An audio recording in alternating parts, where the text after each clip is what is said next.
एक धर्म लोगों में अंतिम क्षणों में फैलाया जाएगा। अभी थोड़ा थोड़ा लग रहा है उसकी आंख से कि शहर में गुंडागर्दी चालू हो जाएगी। मैं सदा समाज कंटकों से लड़ा हूं। थोड़ा थोड़ा इतिहास आपको पता होगा। मैं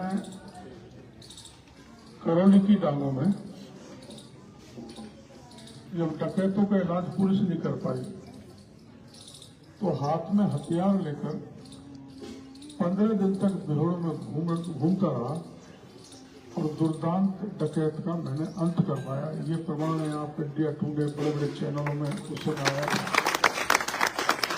हाँ, ये बात सही है कि यहाँ छात्र पीजी कॉलेज है, बाहर से दूर से आते हैं, तो कुछ जो ऐसे बच्चे हैं वो शांति भंग करने की कोशिश करते हैं।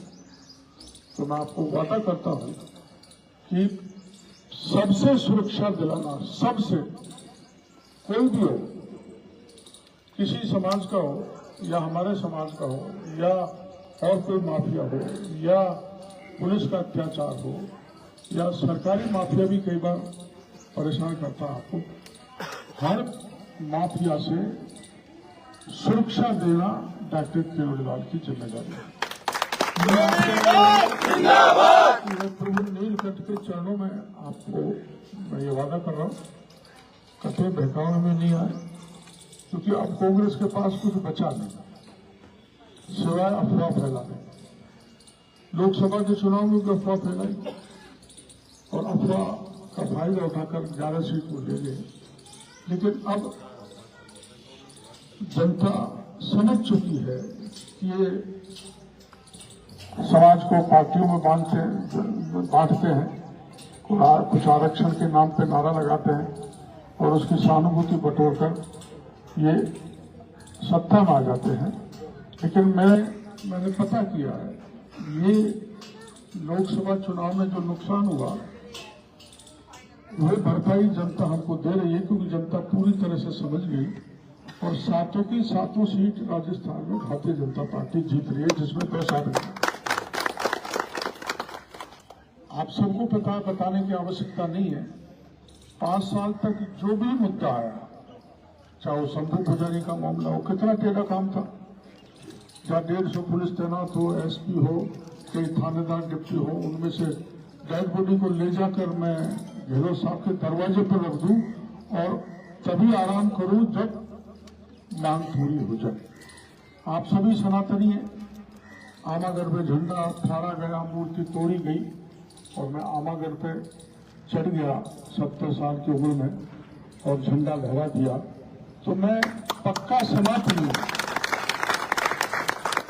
पक्का सनातनी हूं, धर्म में विश्वास करता हूं और इसलिए आप किसी प्रकार का शक मेरे बारे में या मेरे भाई के बारे में नहीं कर। हाँ, ये तो थोड़ा सा फर्क है, मैं गर्म स्वभाव का तामसी हूं और वो ठंडे स्वभाव के, तो ठंडा स्वभाव के लिए आपके वो ज्यादा फिट होंगे, मैं तो उतना फिट नहीं हो पाया। लेकिन 5 साल मैं आपके बीच में जिला प्रमुख रहा। शहर में अगर कहीं पत्ता भी लाओ गुंडागर्दी के नाम, तो आप मेरे को ध्यान दिला दो। इसलिए मैं आपको इस बात का वादा करता हूं, दौसा का चहुमुखी विकास कराना, शांति कायम रखना और भाईचारा को बढ़ा देना और शिक्षा, स्वास्थ्य जैसी सुविधाओं को मजबूत करना हमारी प्राथमिकता रहे।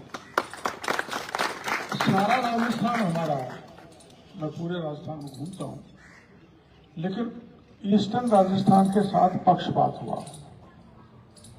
ये तो भला हो मोदी जी का कि दिल्ली मुंबई एक बड़ा एक्सप्रेस हाईवे निकाल दिया, ERCP आ रही है, इसलिए पता नहीं जब तक हम जिंदे रहेंगे कि नहीं रहेंगे, लेकिन दौसा भविष्य में गुड़गांव बनेगा, ये मेरी भविष्यवाणी आप मान लेना, क्योंकि इतने यहाँ उद्योग लगेंगे, इतने टेक्निकली वो इंस्टीट्यूट आएंगे। और चाहे जोधपुर हो, चाहे उदयपुर हो, चाहे और राजस्थान का हिस्सा हो, हाड़ौती हो, वहाँ सब तरह के विकास हुए। हम विकास में पिछड़ गए। मैं यही कह सकता हूँ कि राजस्थान के और हिस्से की भांति यहां पर विकास हो, जिसे सब जगह एम्स है, एमबीए के इंस्टीट्यूट हैं, इंडस्ट्रीज हैं बड़ी बड़ी, अपने यहाँ वो नहीं हो पाई। इसलिए बहुत अच्छा से अच्छा 5 विधायक मिलकर हम दौसा को एक अग्रणी जिलों में स्थापित करने की कोशिश करेंगे। इस बात का मैं भरोसा आप सभी भाइयों को देना चाहता हूं और प्रत्येक परिवार को मैं कहना चाहता हूं कि आपको किसी प्रकार की चिंता करने की जरूरत नहीं। भ्रष्टाचार मैं फैलने नहीं दूंगा, पूरी तरह से तो भ्रष्टाचार का सफाया हो नहीं सकता, लेकिन आप जानते हो पिछले राज्य में 2,31,00,000 1 किलो सोना सरकारी दफ्तर में मैंने तो बरामद कराया। DIT के वो जो काला धन था उसमें गणपति प्लाजा में जाके मैंने 365 लॉकर खुलवाए थे, जिसमें 36 करोड़ रुपए और 17 किलो सोना। तो ये भ्रष्टाचारियों के खिलाफ मैं लड़ाई लड़ता हूँ, गुंडे बदमाशों के खिलाफ लड़ता हूँ। और युवाओं के लिए तो आप देख लो, 17 में से 16 पेपर लीक हुए, हर पेपर की लड़ाई लड़ी। बरसात में भी बैठा रहा, तपती गर्मी में भी बैठा रहा, और ये इसलिए कि राजस्थान का भविष्य सुधरे। और आपको पता है पिछली सरकार ने कार्रवाई नहीं की, तो हमारी सरकार ने, भजनलाल सरकार ने अब करीबन 50 थानेदारों को नकली पेपर के मामले में जेल के शीक्षों में डाल दिया है। इसलिए जवानों का भविष्य सुरक्षित करेंगे, कानून की स्थिति को बराबर दुरुस्त करेंगे और विकास करेंगे, भाईचारे से रहेंगे। इन्हीं शब्दों के साथ मैं आपसे आपका सपोर्ट